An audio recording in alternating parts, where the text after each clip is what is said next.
नमस्कार, मी अक्षय गोले आपलं पुन्हा एकदा स्वागत करतोय फिजिक्स विथ अक्षय गोले मध्ये. मित्रांनो, आज आपण पाहणार आहोत न्यूमरिकल ऑन ऑप्टिक्स. पण तत्पूर्वी आपण जर आपलं हे चॅनल सबस्क्राईब केलेलं नसेल तर ते अवश्य सबस्क्राईब करा. तर चला पाहूयात आजचा पहिला प्रश्न.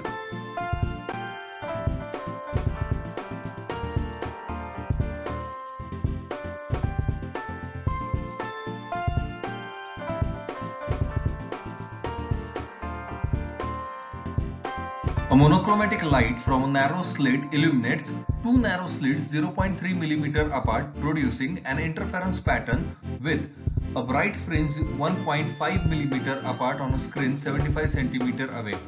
Find the wavelength of light. How will the fringe width is altered if the distance of screen is doubled and B.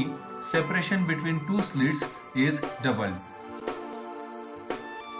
आपल्याला काय काय दिलंय ते पाहूयात. आपल्याला दिलंय डिस्टन्स बिटवीन टू स्लिट, ते आहे 0.3 मिलीमीटर.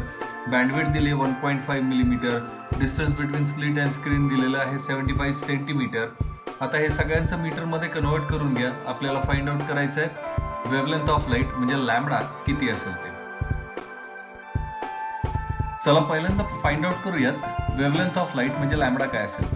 आपल्याला फॉर्म्युला माहिती आहे, lambda is equal to x into small d upon capital D. Values टाका, आपल्याला उत्तर मिळेल lambda is equal to 6000 angstrom. So लॅम्बडाची व्हॅल्यू आपल्याला मिळालेली आहे. आता आपण फाइंड आउट करूयात fringe width when the distance of screen is doubled. याचा अर्थ नवीन जे डिस्टन्स असणार आहे ते आधीच्या डिस्टन्सच्या डबल असणार आहे. आपल्याला फॉर्म्युला माहिती आहे, x is equal to lambda into capital D upon small d, म्हणजेच x is directly proportional to d. याचाच अर्थ आपल्याला असं लिहिता येईल x1 upon x2 is equal to d1 upon d dash. Values टाका, d डॅशची व्हॅल्यू आहे 2d, त्याची व्हॅल्यू टाका, dd कॅन्सल होतील. So x2 is equal to 2 times x1, म्हणजेच नवीन जी फ्रिंज विड्थ असणार आहे ती असणार आहे 3 मिलीमीटर. आता पाहूयात fringe width when the distance between slit is doubled. याचा अर्थ नवीन जे डिस्टन्स असणार आहे दोन स्लिट मधलं ते आता आधीच्या डिस्टन्सच्या डबल झालं. आपल्याला माहिती आहे x is equal to lambda into capital D upon small d, म्हणजेच lambda is inversely proportional to small d. याचा अर्थ आपल्याला असं लिहिता येईल x1 upon x2 is equal to d dash upon d.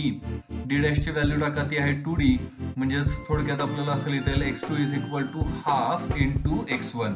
Values टाका, आपल्याला उत्तर मिळेल x2 म्हणजे नवीन जी फ्रिंज विड्थ असणार आहे ती असणार आहे 0.75 millimetre. Our answer will be the wavelength of light is 6000 angstrom. The fringe width if the distance of screen is doubled is 3 millimeter and the separation between screen is doubled, then the fringe width will 0.75 millimeter.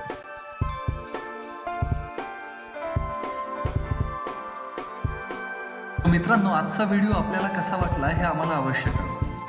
पुढचा video आपण कुठल्या numerical वर बनवायचा हेही आम्हाला comment मध्ये पाठवा. Like करा, शेअर करा.